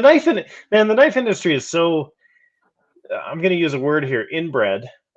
Everybody knows everybody. I mean, it's like you talk about Kershaw or CRKT. Well, like the things that you like about Kershaw, like probably came from Doug Flagg and Ken Onion working over there, and then they go to CRKT, and like it's just this cycle of like humans moving around the industry, and like there's feelings, you know, there's feelings between Microtech and Kershaw, and like there's For all sure. this stuff, and some of it's baked into legal lawsuits, and some of it's like he said this about my stuff, and so I hate him. Like it's slightly childish, but also like sometimes I think it goes a little too far. but people love a soap opera, you know, they That is love a true. soap opera. They love the drama. That is so true. Gabriel with another 5 bones. Appreciate the viewpoint, fellas. On a lighter note, what's an underrated company in your opinion, especially the US maker, who needs more visibility? So I would say, like, if I was going to say somebody just right off the bat, because, you know, like I could say TRM, but I think they get a lot of acknowledgement. I think there's a few smaller companies that are coming up really hot, but I think American Blade Works, he's doing a great job. This is a full titanium Model 1 version 6 flipper. This one's an S35, but he does do other steels, milling, and I think I paid like $280 for this. Maybe it was a little bit more than that. Don't quote me. I forget the price, but it was around like $300 USA made, full titanium steel lock bar insert. The action's amazing. Titanium backspacer, titanium milled pocket clip. It's an amazing knife. And I think, you know, as a newer maker, I think he's kicking ass and coming hard. I just think he needs, you know, over time, I think we'll see more and more from him. And, you know, everything takes time. Everything takes time. I know he's been out for a couple of years, but even a couple of years is nothing in the knife industry, especially from a US maker, you know, doing things, you know, with their own company and everything and not outsourcing. I don't know. Maybe he does a little bit of outsourcing. I don't know. But you know what I mean. So there's 2 that come to mind, and I feel like they're top of mind for a lot of people, but Oz Machine and Tactile Turn. In the past couple years, so like I don't handle as many other people's knives as I used to. Like when you work at Blade HQ, like you got new knives coming in every single day. You see a lot of stuff, but both Oz Machine and Tactile Turn, I've handled their stuff in the last little bit, and I'm like, wow, this is really, really well done. Like it's just it's no, for sure. I got one. Like, I love it. It's top notch. Like you get it in your hand and you're like, wow, this is cool. So those are my 2. Yeah, I definitely could. Like I said, I could have mentioned them too. Like, awesome people. I've spoken with them. The Bear, the Slipjoints. People were talking about Slipjoints earlier. Amazing slip joint. And they're using MagnaCut. I also have the Rockwall in MagnaCut. That was one of the MagnaCuts I tested. Awesome knife. I love it. I carry it often. We're gonna do the super chat, and then we're gonna get into scent of the day, then story time. Dukes of Hazzard with the 2 bones. Tequila is kicking in. Thank you, man. I appreciate the 2 bones. Let me just scroll down. All right, so we're gonna go through scent of the day really quickly because we do got to get to story time. So really quick, I got this one's actually for the older gents. I tested it out. I didn't know how it was gonna be, but after testing it out, I would say that this one, and I'm gonna throw out one more really quick for a broader mass people, but Dolce & Gabbana King. I would say that this is for if you're over 40, and I say that not in a disrespectful way or not in a bad way, but it has like a barber shop kind of feel and smell to it. It really brings back like the way you'd feel like getting shaved at a barber shop or something like that. The actual notes in it don't even make sense. It doesn't even smell like the notes, but the notes are blood orange, lemon, juniper berry, geranium, sage, pimento, vetiver, patchouli, and cedar wood. But basically it has a woody citrus smell, a very masculine scent, earthy, fresh, and like I said, a barber shop kind of scent. And that's why I kind of say, like, when I smell it, it just makes me think of an older gentleman when I smell it. Personally, I probably wouldn't. I've worn it the past couple of days just to test it out, but I probably wouldn't wear it on like on a daily thing. But one that I would recommend for all ages and that I would absolutely wear, and I already talked about this one before, both of them are linked down in the description, is the Coach for Men. This one is, to me, is mass appealing. I don't care who you are. Nobody would dislike this. Every man, all ages would like this. Women, everything. Girls would definitely find it attractive. It's fresh, sweet, clean, masculine, versatile. It's uplifting. Every time I smell it, man, you just want to, like, when I smell it, I instantly start like looking for it. It just smells so damn good.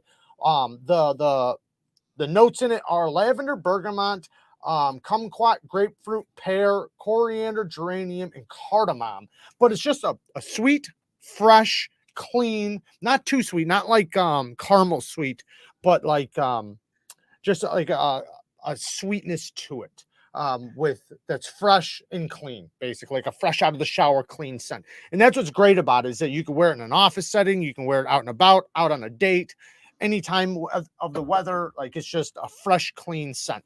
And I think those are the most versatile because, like I said, nobody dislikes something that just smells fresh and clean with, a hint of sweetness to it in a masculine way, though. Really, really good, that one. Highly Dude, recommend Jared, I have, this is like, I've never heard this segment before. Like, Yeah. you could be on QVC to sell perfume, like, or like men's cologne. Like, I didn't know I needed it till you sold it to me just now. This is amazing. I'll tell you what, man, this one right here, it's like I said, man, this one's mass appealing. Like, I don't think anybody could smell this. Like, I think it'd be you'd be lying if you smelt this and said, I don't like it. Like, there's no way. There's no way. Something's wrong with you if you smell this and thought. And I don't, like I said, all ages. I don't care if you're an older gentleman, younger gentleman, teenager, middle age. It doesn't matter, because it's that nice, fresh scent. And like I said, it's uplifting. When you smell it, I can almost like smell it through the chat. Like, I can smell it coming through. It's great, man. It's really great. Like, it has some fruit notes in it, but it's not like a super fruity fragrance or anything like that. Like I said, it's a fresh, clean, fresh out of the shower kind of scent. You can think shower gels and deodorants kind of scent, but in a bottle. So when you spray it on, it makes you just smell good. And if you walked into a room, nobody would ever think like too much. Like, it wouldn't be like that. It would just be like, like, you smell good. You smell fresh. That's cool. And I think those are the best men's fragrances. Now, like, certain fragrances are going to be better for certain times, like colder weathers, or certain type of notes that do better in colder weathers. Certain type of notes do better like on dates and date nights. Like I said, this is just super versatile, where it wouldn't matter. It's always going to be good. Yeah. Yeah, So I keep reading. I keep laughing while you're talking, Jared, because while no, you go talk, ahead. I can listen and read the chat.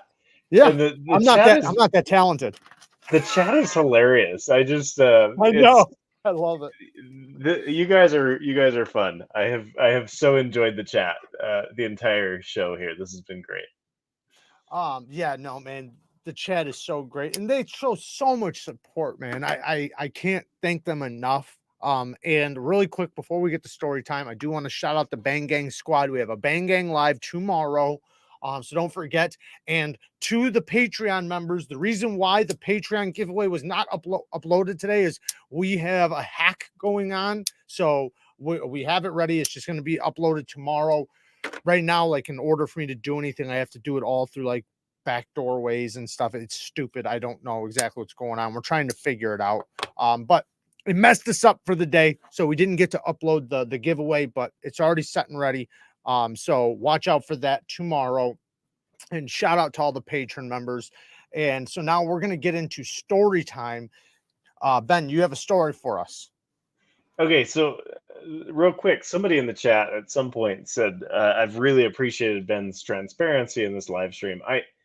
I wish I had a better filter, guys. I really do. I have managed to not tell this story publicly ever, but you know, at the end of a live stream, an hour and 40 minutes in, I think we're going to tell this story. So I've thought about it, and it's far enough in the past that it's actually really funny to me. So here's the story. Some of you guys might remember this. We used to do these socks at Blade HQ. So spend over $100, get a free pair of Benchmade socks or CRKT socks or whatever, right? Like it was sort of this free add-on, and it was easy because we had a sock supplier and we just slapped the logo on and we'd run it. Well, basically what we would do is we'd go to SHOT Show and we would show all of these manufacturers their numbers for Blade HQ, like, hey, you did X amount of dollars, and we'd say, look, next year we want to do this with you, and you're going to pay for it. So you're going to pay for the socks, and you're going to get all this free marketing. And so it was going really well. We'd done it with like CRKT, Benchmade. We'd done it with a whole bunch of different people. And I'm like, sweet, everyone would love Spyderco socks. This will go great. And so we sit down with Spyderco at SHOT Show. Most retailers do. And I'm talking to two of their folks that are kind of our Spyderco reps. And I'm like, here's your numbers. Here's kind of what we want to do with the marketing this year. And also we want to put your logo on these socks, co-brand, and that opens the door to all this marketing exposure. And they're like, cool. So we have this thing called the Golden Rule. Everything has to go through Golden, Colorado. And so we're going to have to talk to Eric Glesser about this. And I'm like, cool. Do you want to just take these samples? And they're like, well, he's just standing over there, so we'll just go grab him. And so I'm sitting in the middle of the Spyderco booth. They go and grab Eric Glesser, the CEO and president of Spyderco, and they bring him into the conversation. And I'm like, okay, I'm the marketing manager. He's an executive. Like, we're on different planes. We probably shouldn't be having this conversation this way, but look, I can hold my own. This is fine. And so what happened is Eric started grilling me. He's like, are these socks fair trade, organic cotton? Like, what are these? Like, are children making these in China? And I'm like, look, dude, I don't know. And then he like starts grilling me about like this business issue that Blade HQ and Spyderco were having. And I'm like, look, dude, you got to talk to the executive team. Like, that's not my department. Right. And I finally brought him back to the socks. And he's like, okay, so you're telling me that you're doing these socks with Benchmade? I'm like, yeah. CRKT? Yeah, absolutely. And he's like, so what you're telling me is it's like you've got a lot of wives. You've got multiple wives. And I'm like, this is getting weird. And he's like, you're not a Mormon, are you? Oh, and I'm man. like, and you I'm are like, from Utah. And I'm like, actually, Eric, I am a member of the Church of Jesus Christ of Latter-day Saints, and people sometimes call us Mormons. So yes, I am. And he's like, you could see his two helpers, like the people on his team, like just go pale. Right. Like, What's about to happen? And he's like, oh, it's okay, I'm Jewish. And like, shut it down. I was like, no way, this just happened. Just like this really like weird jab, you know? Yeah, And yeah, yeah, and you're like, wow, that was really odd. And then he's yeah. like, it's fine, I'm I'm Jewish. right, And, right. So that basically and just cut it off. yeah, and we just moved on. But I Wow. have no hard feelings toward Eric. I love him. It was just like one of those moments, like A surreal, weird where moment. yeah, just this weird, like totally, like your professional life just like blew up in the Yeah. weirdest, Very awkward. super awkward. Anyway, so I love Eric. He's got some great stories. I wish I could sit down with. I've never been to dinner with any of the Glessers. I've been to dinner with Spyderco folks, but I would love to relive that moment because he probably doesn't even remember it. But for me, it was like I was in this uncomfortable, like trying to speak for Blade HQ, Yeah. and then it was Yeah. just like, oh And no he's way. asking questions you can't even answer. So it's like, you always feel bad when you're trying to do something like that, when you're doing a middleman, and then you get asked a question that you can't answer because you just don't know the answer. And it puts you in an awkward position. And then it makes you feel like, or makes it seem like you're trying to sell them something that you don't even understand or something like that, even though that's not the case. It's just, but Yeah. yeah, Somebody asked, that's did they ever go hilarious. for the socks? No, I took the socks and said, this I'll ain't wear worth on myself. it. Yeah. Oh, I Dukes of love it. Hazzard with another 2 bones. Is it care approved? Yes, it's every girl approved. It's every girl approved. Garland Bab with the 5 bones, man. Thank you for the super sticker. I appreciate it, man. Catching up. Stasa 23. I watched Eric go off on the Dagger Knives owner about the skull blade hole. Oh yeah, I didn't think about that. That the guy was trying to get Eric's blessing and he told him to leave, but not so nice. Because they're okay, so Dagger Knives, I don't know if you know, but Dagger Knives they're out of Russia and they do a hole in their blade, very similar to Spyderco's. And obviously, he was trying to get their blessing. And I'm not sure how it goes for companies, but I do know, like, say for modders or like if you wanted to do holes in blades, you can do it, but you have to pay a thing. I think it's like $50 a year, $100 a year, something like that. Towards them because they have like a patent on that certain size hole or whatever, or maybe it's just a hole in the blade period, but you can get it because I know like Transparent Knives, he does them. He has the thing, I forget what it's called something where you have the thing to do it because you pay for it. And like I said, it's not that much, so I don't know how that goes for them over there, but I know at least as far as in the US. Yeah. I So my understanding, so Spyderco will actually license for like That's five what I mean. Yeah, bucks. license it. Yeah, right. They'll license the trademark hole to custom makers, and they can make X amount of knives with a hole, Okay. and it costs them like $5. It's basically just like a nice thing that Spyderco does, but it's a fascinating. Someday what you should do, Jared, is get a lawyer on here and talk about Spyderco's patent to trademark. It's a fascinating thing. So they had a patent on the round hole. Well, they were able to transition that patent into a trademark, which is just a fascinating thing because Yeah, it was a utility patent that should have expired, and it's but a they were circle. able to, yeah, it's a circle. They were able to turn it into a trademark, which is It's so crazy. probably the most brilliant business move in the knife industry. I don't even understand how you can do that. How you can patent a shape. I mean, I know it's a hole, but maybe that's why. I mean, I don't know. Well, That's so the utility patent was because it was used in a function on the knife. okay. And then But the also probably because you could know that it was their knife through that. That's also another thing. I think if you can but that's so identify the thing yes, through that. and that's how they got the trademark. Yeah. Because the utility expires, the trademark doesn't expire, which is pretty darn cool. So kind of a fascinating thing. Yeah. Josh says, just putting some respect on Ben's name. Thank you, Josh. I appreciate the 5 bones, man. I think we have a couple more. Gabriel with another 5 bones. American Blades Works sent me a whole hardware set for my Model 1. Ty, for absolutely free. Didn't even have to pay shipping. Great company. That's awesome, man. And thank you, Gabriel, for the 5 bones. Dukes of Hazzard with another 2 bones coming in hot all night. I want a PM2. Which version? I'm confused. No budget. Which one would you recommend? For the PM2, if there was no budget, which PM2 would you recommend? There's so many. I know, like, there's ones that you really can't get because, like, they were only out for so long. I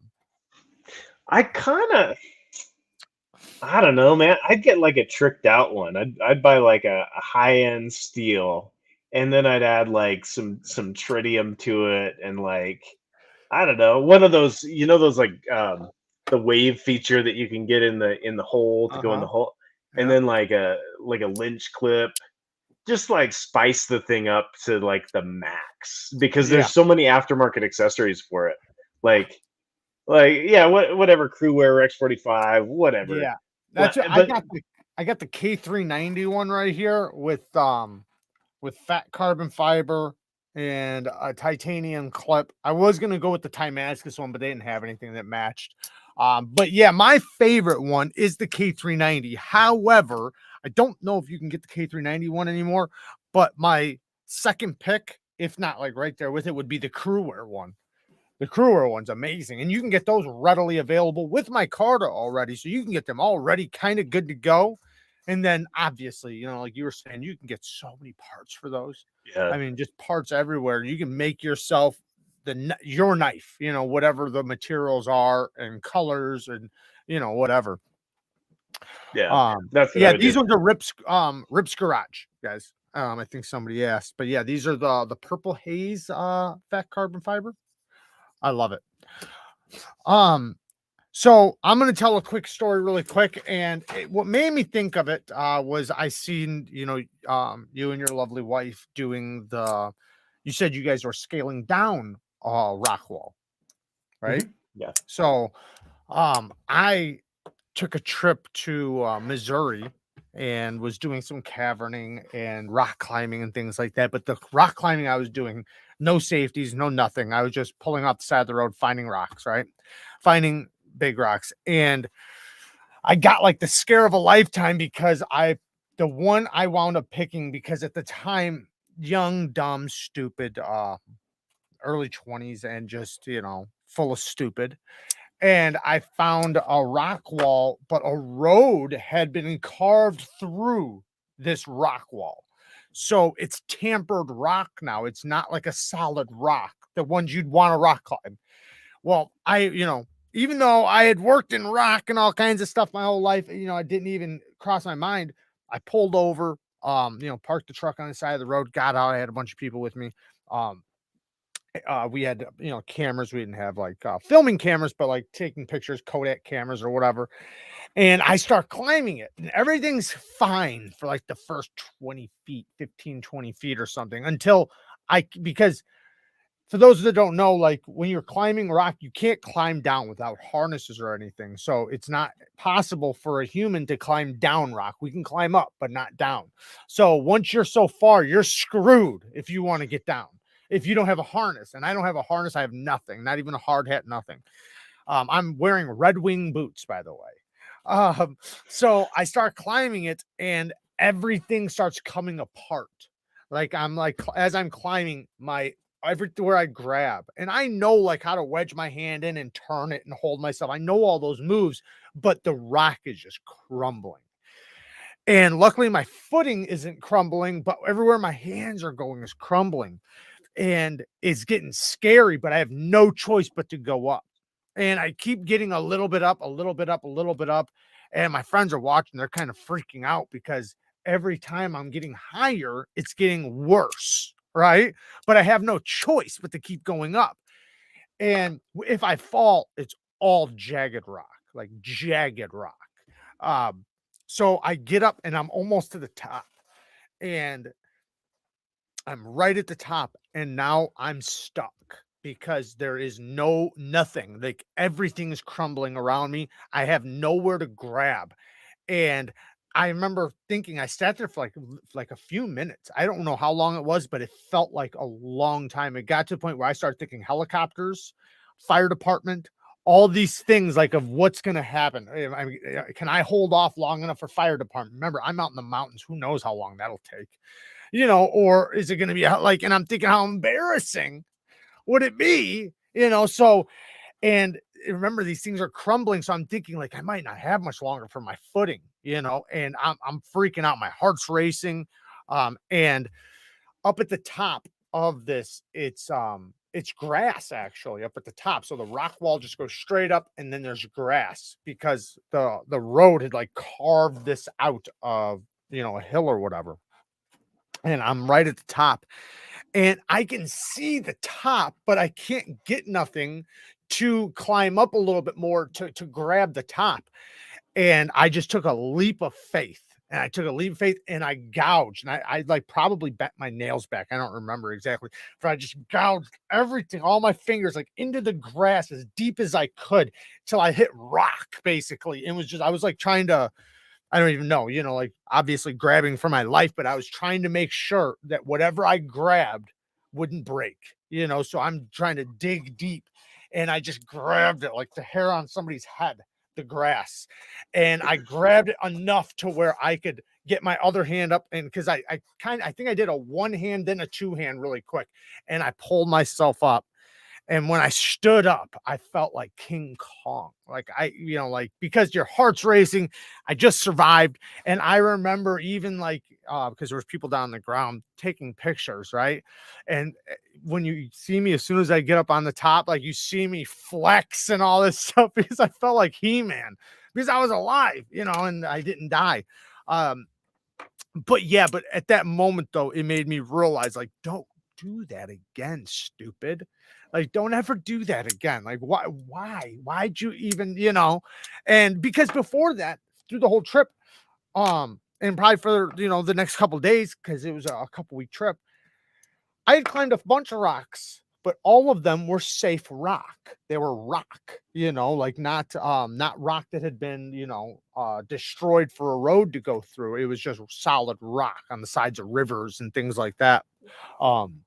But yeah, it was pretty crazy. We wound up doing a cavern deep down underground, and that was pretty fascinating too. With no, like it wasn't a tourist thing. It was all, just because there was a waterfall underground and all kinds of stuff, bats, and that was really crazy because if anything went wrong, like oh no, hang on, it's okay. Go ahead, take your time.